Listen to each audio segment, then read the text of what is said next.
Hello everyone, my name's Idiotic Synergy, and today we are going through new Necromunda rules because you can now have mutant gangs in your Necromunda campaign, which is wonderful because I like mutants. I really do. Mutants are a really interesting part of Necromunda, and now you can actually use them in game using rules, and yeah, this is great.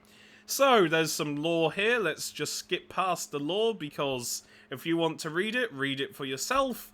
And mutants, basically, there's a designer note saying that mutants are an archetype, meaning that you use them with regular Outcast gangs, or you can have an entire gang worth of mutants if that's your type of thing, which, I mean, it's tempting, especially if you love kitbashing and building, because you can make some really interesting models, especially out of, say, the Poxwalker kit, or even basically anything Nurgle or, you know, Zinch.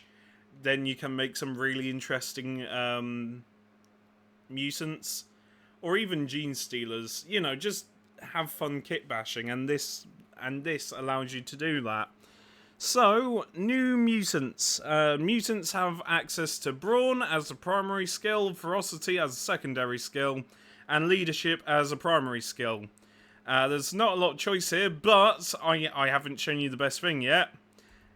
Mutations, that's right, each mutation does something really cool, and you can have a gang just filled with mutants. If your gang is led by a mutant, then any hive scum that you have in an Outcast gang, you can then buy a mutation, but hive scum can never have more than one mutation. Leaders and champions, on the other hand, can have as many mutations as possible, as long as they have the XP for it, and they can choose one for free right off the start of the game. So, yeah. Or campaign. Depends what you're doing. If it's a campaign, then choose one at the start of the campaign, but if it's just a one-off game, choose one before the start of the game.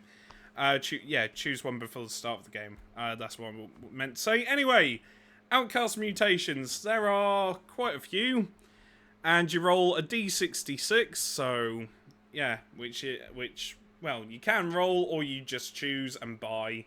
I don't know what the D66 is for. Maybe it's for people that want a randomly generated one, which I quite like that. It as, like, you know, I don't know what I'm getting. Let's let the dice decide, sort of thing. Anyway, sorry, I'm rambling. So, Outcast mutations, Void Soul. Starting off with this one because it's the first one. The mutant is immune to the effects of psychic powers. That one is quite good, especially if you're fighting a Delac gang, which is filled with Psykers. Though you can still suffer indirect damage from psychic powers, like thrown objects, can still hurt your mutant. Eye Stalks, when the mutant is in cover, ranged attacks against them suffer an additional -1 penalty. That one is that one's really good. Serious, like that one. If you're in heavy cover, that's a -3 penalty? God, I need out. Yeah, it's a -3 because it's an additional -1 to hit. So it's, if you're in heavy cover, you're -2 to hit. Then with Eye Stalks, another -1, so that's -3. So yeah, they have to get 6s to hit you. Unless you got a template weapon, in which case just burn the fucker. But, you know, I'm not biased at all. It isn't like my Cawdor gang has a lot of blunderpoles. I love my template. Leave me alone. And in addition, their vision arc is increased to 180 degrees. That right there is really good, because usually a line of sight is wherever your model is facing. So that's quite good if you've got like a sniper and someone's trying to infiltrate behind you or something, then with your vision arc increasing to that, then it means they're going to have a harder time getting behind you and stuff. Yeah, I like that. Extra appendages, you increase the attacks characteristic by 1. In addition, they may use up to 3 weapons with the sidearm or melee trait at the same time. I'm pretty sure Gene Stealer Colt has a similar sort of ability where you can just give a Gene Stealer Cultist an extra arm, and they have that ability. But the extra appendages is quite nice, especially if you, I don't know, equip them all with chainswords, which is a terrifying thing to see. And yeah, chainswords in Necromunda are really brutal. Really brutal, yet really fun to use. Horrific appearance, this fighter gains the fearsome skill. Hang on. Furthermore, enemy fighters that start their activation within 3 inches of the mutant must make a nerve test. That right there is really good if you've got a melee, if you've got a melee, a melee fighter. Sorry, I lost the word for, I lost words. It's really warm in my room. I don't know if you can hear the fan, but I can't speak today. So, yeah. Anyway, if you've got a enemy fighter that's really good at melee, then you can charge them into people, and once they activate, they have to do a nerve test, or else they break and go insane, I think. Which is always fun. Massive Claws. The mutant's unarmed attacks are resolved at +1 strength with an armor penetration of -1 and the rending trait. Useful if you want to have a Outcast ganger who's just really into punching people.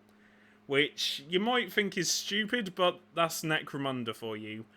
Needle Spines. Melee attacks against the mutant are made at -1 to hit. In addition, once per battle, the mutant may perform the Fire Spines basic action. All other fighters, both friend and foe, within 3 inches of this fighter suffer a damage 1 hit with the Toxin trait. Jesus, that Fire Spines ability is surprisingly quite funny. It's not very practical, but it does turn your character into like a mini grenade of sorts. Scaly Skin, the mutant has a natural 4-up armor save. That's quite a big one. You might, if you play lots of 40k, you might think a 4-up armor save, isn't all that great, but it's Necromunda. So usually it's rare to see someone with a 4-up armor save. Or unless it's your leader or champion, in which case you probably give them like Carapace armor or something. But yeah, usually armor saves, depending what gang you're playing, is either 6-ups, 5-ups, or none, or just none. I can't talk today, sorry about this, but yeah. A natural 4-up armor save is big. Yeah. Tentacles. The mutant may reroll failed initiative tests to see if they fall from ledges and other heights. In addition, you know what? I found a perfect synergy. No, I found a perfect synergy with these two. Because if you've got tentacles, your unarmed attacks gain the parry trait, meaning that if your opponent hits you if your opponent hits you, you can get them to re-roll the hit to see if they miss, which is quite funny. But with Massive Claws as well, you could combine these two and have a rending parry unarmed mutant with armor penetration of 1 and strength +1. So that's strength 4. Yeah, that's really good. That right there is really good if you combine the two. They're 10 credits each. So for 20 credits, you've got quite a good melee weapon right there. Toxic Blood. When the mutant suffers a wound, immediately make an initiative test for all other fighters within 1 inch. Those who fail this test suffer a damage 1 hit with the Toxin trait. Toxic Blood. I mean, it's kind of shit. I'm going to be honest. Compared to some of the others, I don't like Toxic Blood. At least with Needle Spines, it's okay, you can only do it once per battle. But this is whenever you suffer a wound. I don't know if I would pick it. I really don't know. But maybe you would. Especially if you've got like a kamikaze hive scum. And as someone that plays lots of Cawdor, it's always important to have a kamikaze hive scum. Uh, the kamikaze hive scum is my favourite character. Anyway, two heads. The mutant does not suffer a penalty to hit when using the twin guns blazing rule. In addition, their vision arc is increased to 180 degrees. I kind of wish that was 360, so like you can see everything, including behind you. But the not suffering a penalty to hit when using twin guns is quite nice. So if you've got like two stub guns or two auto pistols, or you know, I was about to say twin hand flamers, but A, that's really expensive. B, they've got a template, and yeah, you don't need to hit with a template because you automatically hit. Vast bulk. The mutant increases their wounds characteristic by 1. Kind of useful if you combine it with a champion with toxic blood. Then I can see that being useful, but again, another wound's nice and all, but at the same time, compared to some of the others here, it's not worth it. Wing membranes. Try not to die. The mutant can leap distances up to their movement characteristic without making an initiative test, and never takes damage or become prone as a result of falling. Right, so if you've got a really fast Outcast gang leader, and you just sprint that fucker over stuff and leap, then you're never gonna fail. You can leap great distances and do really interesting charges. I like wing membranes, especially if you want to get down somewhere, you never take damage or become prone, so you can fall off really high heights and just land in front of people and be like, yeah! Yeah, and Out of the Pit. This is a mission you can do. It's in the Underhive, so you can't use vehicles or mounted vehicles, so no Wallace and Gromit trousers for me, I'm afraid. The attacker and defender, one gang is the attacker and the other is the defender. Same old, same old. Battlefield, yeah, normal. So, attacker uses custom selection 10, while the defender uses the random selection 5. Holy shit. Excuse me, but why does the defender only get 5 and the attacker gets 10? Or maybe it's like a mutant thing, I don't know. But that mission already sounds pretty brutal. I pressed the wrong button by accident. Deployment.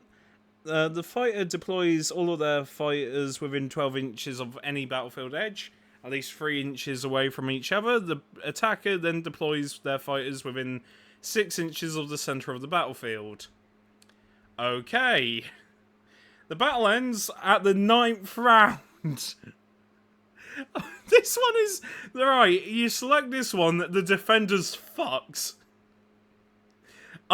That's... Unless you've got a really... I don't know... 10 versus 5. I don't know about that one. This one just seems designed just to fuck people over. Ending the... So yeah, the defender somehow has to live. Victory. If the defender has at least one non-seriously injured fighter on the battlefield at the end of round 9, they are the winner. Otherwise, the attacker wins. The victorious gang adds 2d6 times 10 credits to their stash. Any leader that is still on the battlefield at the end of the battle earns 1 XP. And reputation, the victorious gang gains D3 rep. 2d6 times 10 credits for this mission. I don't think it's worth it. That's brutal, that is. Raining dust.